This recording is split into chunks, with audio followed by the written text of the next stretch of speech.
Bismillahirrahmanirrahim. Assalamualaikum warahmatullahi wabarakatuh.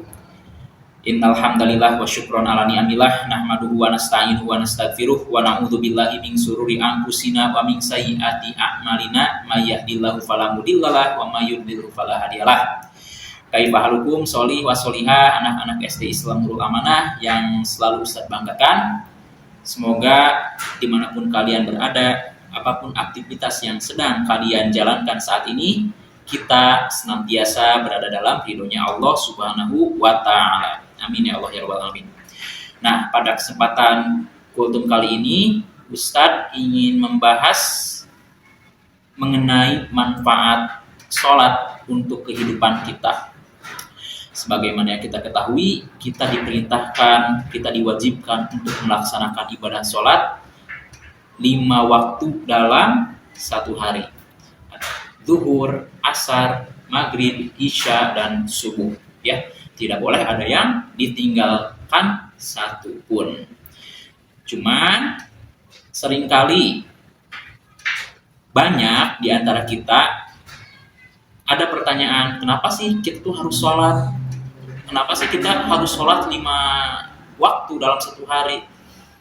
Dan mungkin di antara kalian masih ada yang merasa terpaksa dalam melaksanakan sholatnya, masih harus sering disuruh-suruh, masih merasa berat. Nah, jawabannya kemungkinan kita itu tidak tahu manfaat dari sholat itu sendiri. Seandainya kita tahu manfaat dari sholat, mungkin 5 waktu itu akan terasa sangat sedikit untuk dilaksanakan. Mungkin kita ingin lebih dari 5 waktu, seandainya kita tahu manfaat dari sholat itu sendiri. Menurut sebagian ulama, bahkan sholat itu bukan hanya kewajiban. Sholat itu sudah menjadi kebutuhan hidup, ya, seperti makan, minum, dan istirahat. Nah, jadi sebetulnya kitalah yang membutuhkan sholat, bukan Allah yang membutuhkan sholat kita. Karena ketika Allah memerintahkan untuk berbuat sesuatu, maka itu pasti ada manfaatnya untuk diri kita sendiri. Dan begitupun sebaliknya, ketika Allah melarang sesuatu, pasti itu sangat madarat bagi kita. Nah, jadi kenapa kita masih malas untuk melaksanakan sholat? Kenapa kita enggan? Kenapa kita berleha-leha dalam melaksanakan sholat? Kemungkinan karena kita belum mengetahui manfaat-manfaat sholat. Di antaranya, yang pertama, sholat itu bisa sebagai healing atau rekreasi hati kita. Kenapa? Karena ketika Nabi Muhammad dimi'rajkan ke Sidratul Muntaha, Nabi Muhammad itu sedang dalam keadaan bersedih, sangat berduka, karena Nabi Muhammad baru saja ditinggalkan oleh kedua orang yang sangat dicintai Nabi Muhammad, yaitu Sayyidina Abi Thalib dan Sayyidatina Siti Khadijah.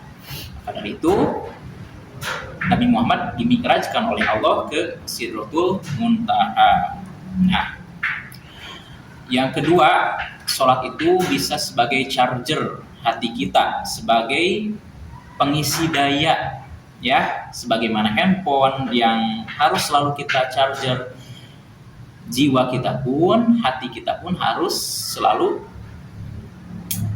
diisi dayanya, ya.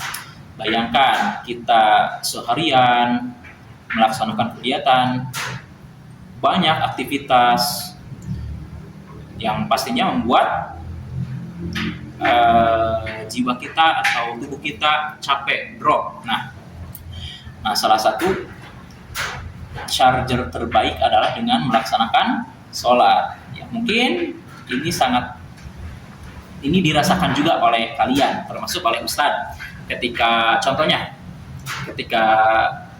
selesai ngajar, nah, kita kan ada istirahat kedua tuh, dipakailah untuk sholat zuhur. Nah, setelah sholat zuhur, Ustadz selalu merasakan energi Ustadz itu terisi kembali, semangat kembali, ya. Yang tadinya capek, lelah, setelah sholat itu kembali menjadi semangat.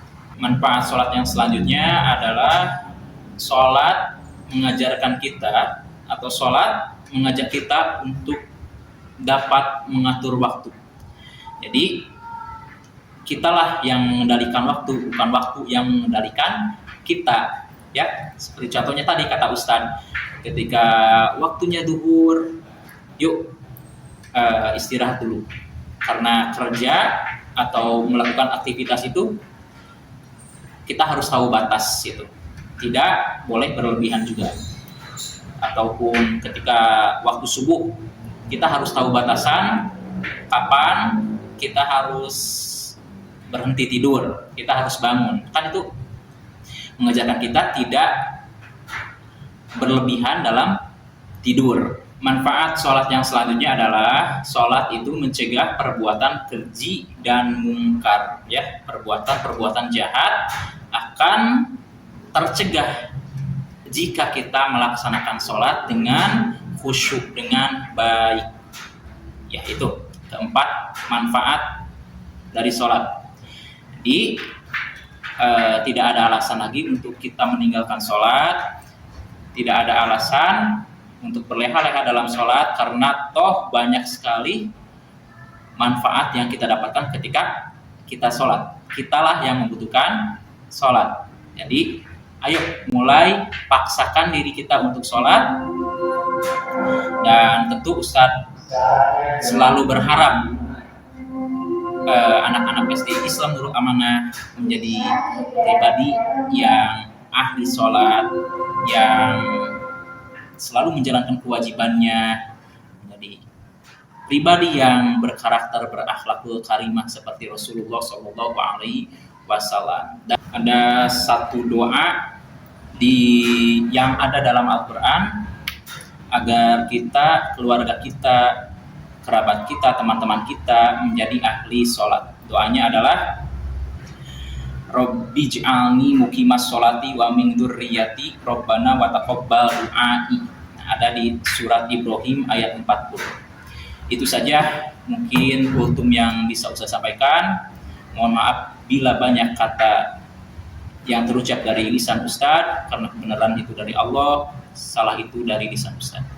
Wabillahi taufiq wal hidayah. Assalamualaikum warahmatullahi wabarakatuh.